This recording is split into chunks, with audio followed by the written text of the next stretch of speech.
Okay, hi. Today we are going to take apart a Korg Electribe MX-1, otherwise known as the EMX-1, and we're going to repair it. Buttons that you use the most, for me, is my part mute, but whichever button you tend to use the most, the contacts seem to wear out and build up carbon in between them. I might be making that up, but something happens with the contacts where they don't work quite as well as they once upon a time did, and you'll also get what is known as knob jitter, where your this main setting knob here likes to dance all over the place, and sometimes you'll get crazy signals from these settings and these settings as well. And that's due to the motherboards in there coming in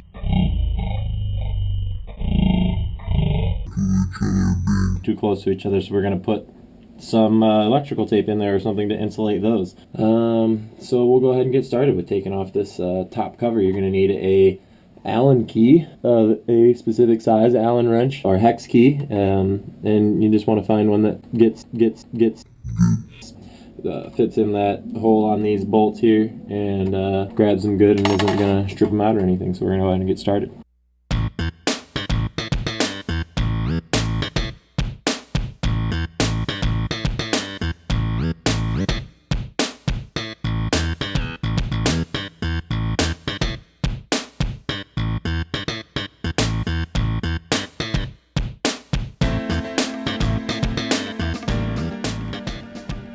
So one thing I forgot to mention is you're going to want to have a couple different cups or shot glasses or baggies or whatever it is that you want to separate out your nuts and bolts and all your pieces and parts so you know which one goes where. And then also you're going to want to pull all your adjustment knobs.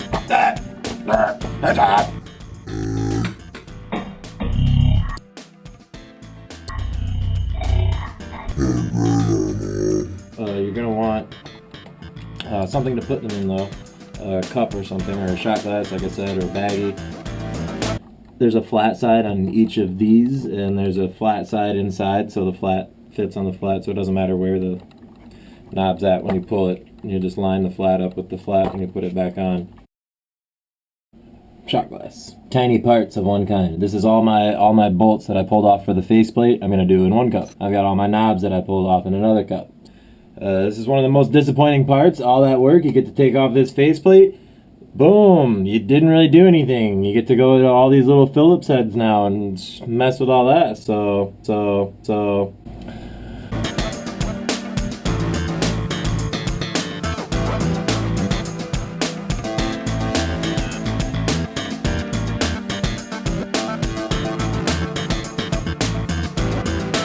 Okay, got all the screws out. I'm going to open her up this away because my connections I know to the screen and the arpeggiator are over here, so I'm not going to disrupt the ribbon too much by opening her that way. And I'm sorry the light is so cruddy right now. I'm losing some sunlight here as the sun sets. And this is the second most disappointing part of this, because now we get to undo all of these Phillips screws just to see what's here.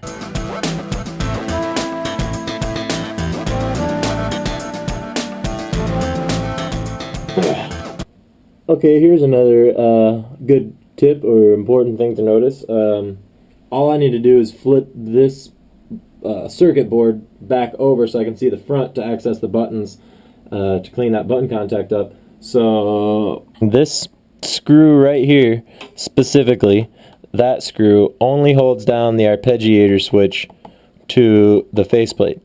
So you can leave that guy if you want, or you can pull him, it doesn't matter. I'm going to leave him.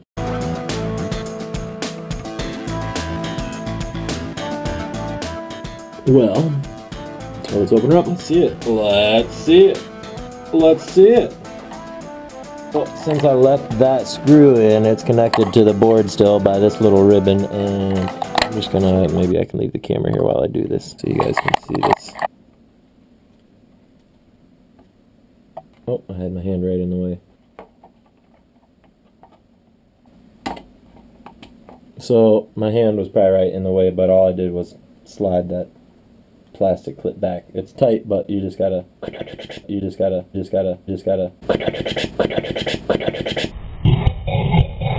wiggle it back. So let's see this baby.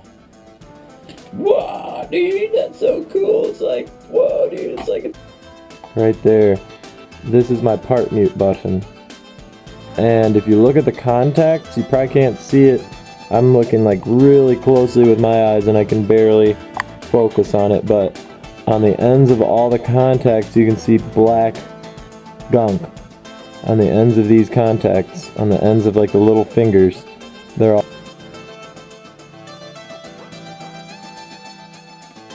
gunked up. And so when I push the button, they don't like to talk. It doesn't like to think that it's a button push. So what I did is I bought a CRC contact cleaner. CRC QD contact cleaner. I know WD-40 makes a brand. You can probably find some other. Also, you're going to want a brush of some sort. This is probably a little overkill because this is a dish brush and you most likely want like a toothbrush or a small little brush. But this will do. It's overkill, but it'll do. We're going to clean up those contacts. Apply to brush. Brush doused in contact cleaner, and we're going to come over here and we're going to clean these contacts.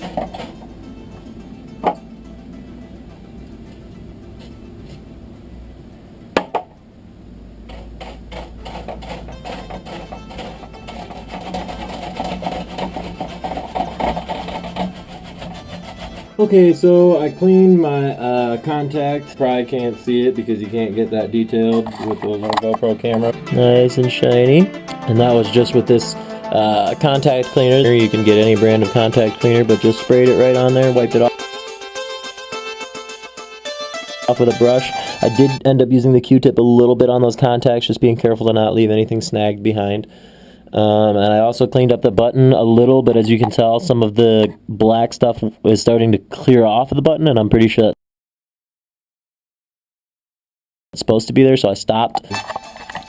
So this board is where all your controls are, obviously, from underneath. All your buttons and knobs and all that are there, and then all these do all the processing and all of that. So when you experience what we call knob jitter, is from that board being too close to or coming in contact with this board or these boards or something thereof. I don't think these, because that cutaway seems to make room for it, but probably these. So we're going to put in something to insulate in between the two boards there so that they no longer touch, or they can no longer, you know, whether they're touching or not, they're too close. They talk to each other in one way or another, and we need to stop that from happening. What I did to fix the knob jitter is I just ran 2 pieces of electrical tape across the frame this way, bridged them with tape this way, bridged them with tape this way, and then I'm not going to leave them like that. That's just so I get the general shape. And I'm going to set it upside down, the sticky side up, and I'm going to run electrical tape on them the other way. So it's just tape stuck to tape.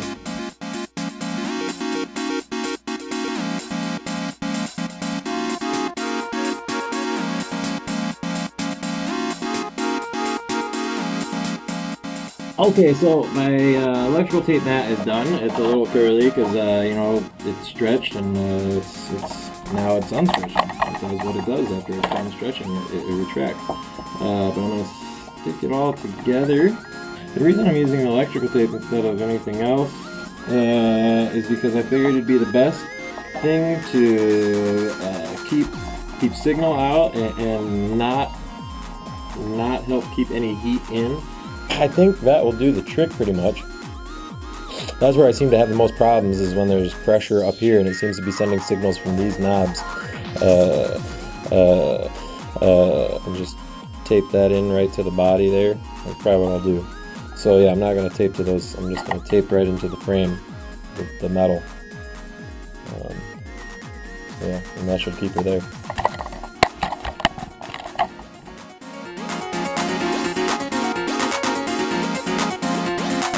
I'm just going to leave this kind of loose. It's sitting nice and tight up against that. And I think now that's going to keep anything that when I mess around up here, I'm hoping. Also, if you use electrical, anyway, get the nice stuff.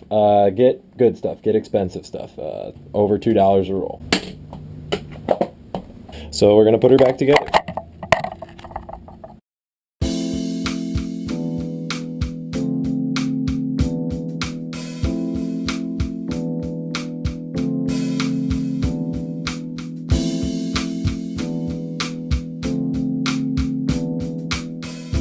On this step, I noticed that all these screw holes have these white little circles around them, so that's what you'll look for and be like, oh, that's where I still need to put screws, as opposed to these that I've already put screws in.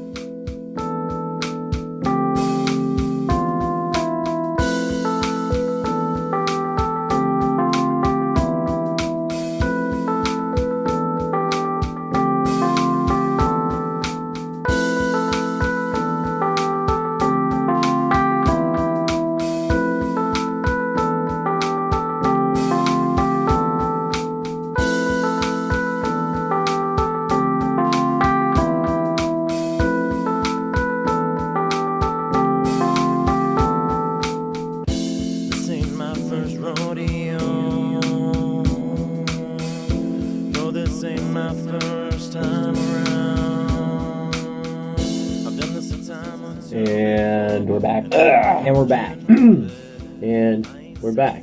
Okay. So here's the button that I wiped off. I wiped off the contact off this button. That one. See how there's no more black stuff anymore? The black stuff's wiped off because I cleaned it a little too aggressively. This is just conductive material. So we're going to replace it with conductive material. I don't know how well it's going to work. It's probably a bad idea. Probably cheap, cop out, whatever. It's probably a better solution out there. But if you know of it, let me know. Hit me up. Tell me the better solution, because this is the best I got. We're just going to cut off a little piece and we're going to stick it over it. I should probably tell you what I'm using. This is like a tape that they make for repairing HVAC vents for ventilation. It's a thick, durable foil with a sticky backing that you have to peel off. And once you peel this, there's a sticky glue under there. Second guessing nothing about the buttons I'm pressing. I ain't second guessing nothing about the buttons. Hi, thanks for watching my super long, super informative video about how to dismantle and reassemble your Korg Electribe EMX-1 and repair buttons and fix knob jitter and all that. Sorry, my camera died so many times throughout it. It didn't make much sense. I hope you learned a lot. Anyway, I'll show you that the button works now and that knob jitter is kind of solved. So here, I'll show you. This is my part mute button. It's now functioning. Boom, it works. It's doing stuff just like that. Foil tape did its job. Also, my knob still likes to jump excessively. If anybody wants to help me out with that, it still goes kind of weird. It counts down sometimes, even though I'm going up, it'll go down. But anyway, these right here now don't do anything, unless they're supposed to. If that, they're not accidentally firing. Fixed.